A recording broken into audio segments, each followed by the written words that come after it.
Pero muy buenos días, queridos hermanos y hermanas en Cristo. Qué bueno compartir con ustedes en este martes 16ª semana del tiempo ordinario, agradeciéndole a cada uno de ustedes que estuvieron pendientes conmigo en el viaje que tuve a Bogotá. Dios les pague por sus oraciones, Dios les pague por esos mensajes de avivamiento al ejercicio que yo iba a hacer. Gracias por alentarme en cada momento de ser este pastor que hoy les orienta por medio de este espacio, alimento para el alma, ese espacio que debemos disfrutar y aprovechar al máximo para poder aprender más de esa verdad de Jesús. Les habla el Padre Julián Rendón, sacerdote misionero, y aprovecho una vez para recordarles que hoy a las 7 de la noche tendremos nuestra lunada en nuestro templo parroquial, en un espacio maravilloso, en una vista espectacular y que puedes ir con tu familia y con tus amigos. Hoy a las 7 de la noche en el Ecotel La Selecta, para que nos acompañes con esta lunada, música en vivo y también fogata para compartir un momento de esparcimiento, pero también de hermandad. Vamos a iniciar este espacio de oración y de meditación con ese acompañamiento del Espíritu Santo, y lo llamamos hoy diciendo en el nombre del Padre, del Hijo y del Espíritu Santo. Amén. Oh Espíritu Santo, amor del Padre y del Hijo, inspírame siempre lo que debo pensar, lo que debo decir, cómo debo decirlo, lo que debo callar, lo que debo escribir y cómo debo actuar, lo que debo hacer para procurar tu gloria en bien de las almas y de mi propia santificación. Espíritu Santo, ilumina mi entendimiento y fortifica mi voluntad. Dame agudeza para entender, capacidad para retener, método y facultad para aprender, sutileza para interpretar, gracia y eficacia para hablar. Dame acierto al empezar, dirección al progresar y perfección en el acabar. Amén. Espíritu Santo, ilumínanos y santifícanos. Espíritu Santo, ilumínanos y santifícanos. Espíritu Santo, ilumínanos y santifícanos. Hoy vamos a meditar con alegría el Evangelio de San Mateo, capítulo 12, versos del 46 al 50. En aquel tiempo Jesús estaba hablando a la muchedumbre cuando su madre y sus parientes se acercaron y trataban de hablar con él. Alguien le dijo entonces a Jesús: «Oye, ahí fuera están tu madre y tus hermanos y quieren hablar contigo». Pero él respondió al que se lo decía: «¿Quién es mi madre y quiénes son mis hermanos?». Y señalando con la mano a sus discípulos dijo: «Estos son mi madre y mis hermanos, pues todo el que cumple la voluntad de mi Padre que está en los cielos es ese mi hermano, mi hermana y mi madre». Palabra del Señor. Gloria a ti, Señor Jesús. Aquí se nos presenta otra experiencia cuando se malentiende a veces el Evangelio, mis hermanos.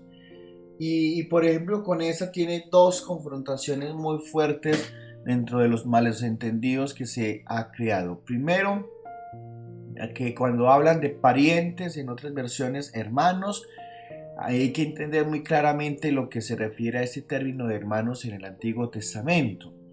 Por ejemplo, hoy en la actualidad, el ser humano en distintas congregaciones cristianas especialmente y otras instituciones religiosas ajenas al cristianismo hablan acerca de hermanos y se tratan como hermano y hermana, cómo están y todas esas cosas.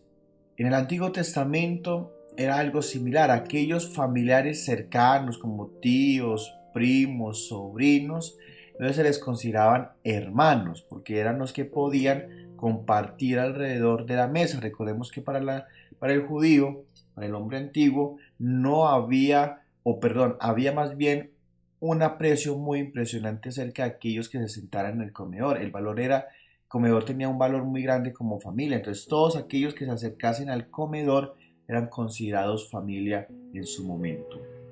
Bueno, eso mismo pasa entonces cuando hablamos de parientes en el Evangelio, de esos hermanos de Jesucristo, son personas allegadas a Jesucristo como tal.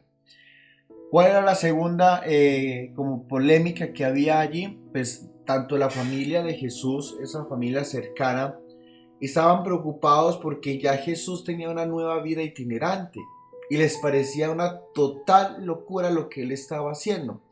De hecho, para ellos consideraban de que Jesús estaba pasando necesidades, de que Jesús ya no tenía como algo fijo, de que cómo estaba haciendo para comer si ni siquiera tenía tiempo para esto?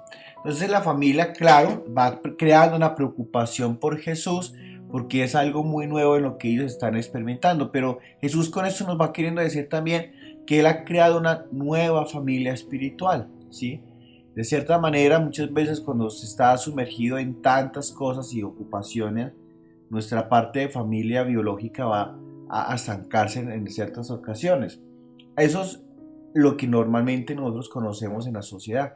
El anglicanismo, por ejemplo, vive a muy profundidad ese aspecto de compartir con la familia, especialmente cuando el sacerdote está casado y tiene sus hijos, tiene un motivo que llegar a la casa, tiene una ilusión, también tiene algo que lo apasione de cierta manera por estar allí compartiendo con estos seres tan queridos.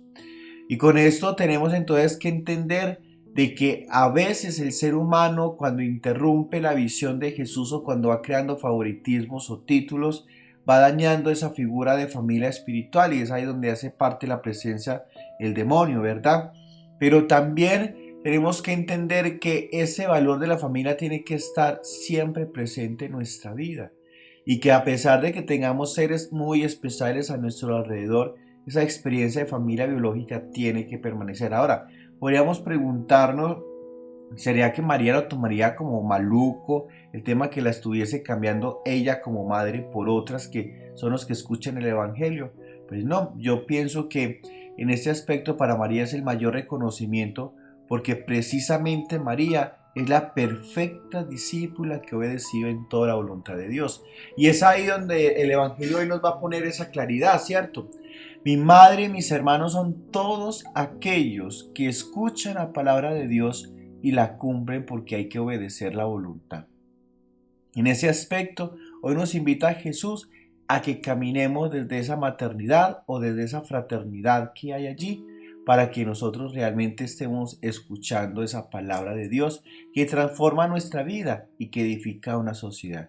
Recuerda que todos aquellos que cumplimos la voluntad de Dios somos los que vamos a encontrar con la salvación. No hay ninguna institución religiosa para esto. Es simplemente tener una capacidad espiritual de vivir a Jesús y de convertir a nuestros hermanos alrededor en aquella parte de nuestra familia espiritual, para construir así ese amor mutuo.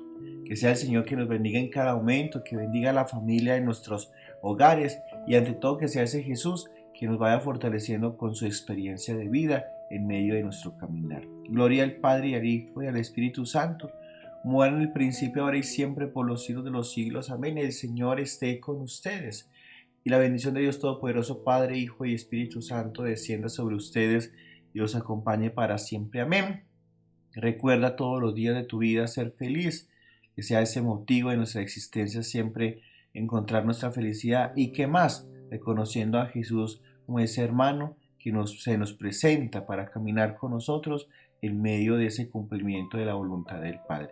Recuerda, hoy a las 7 de la noche nos vemos para compartir un momento de esperanza, de amor, pero también de alegría en Jesús.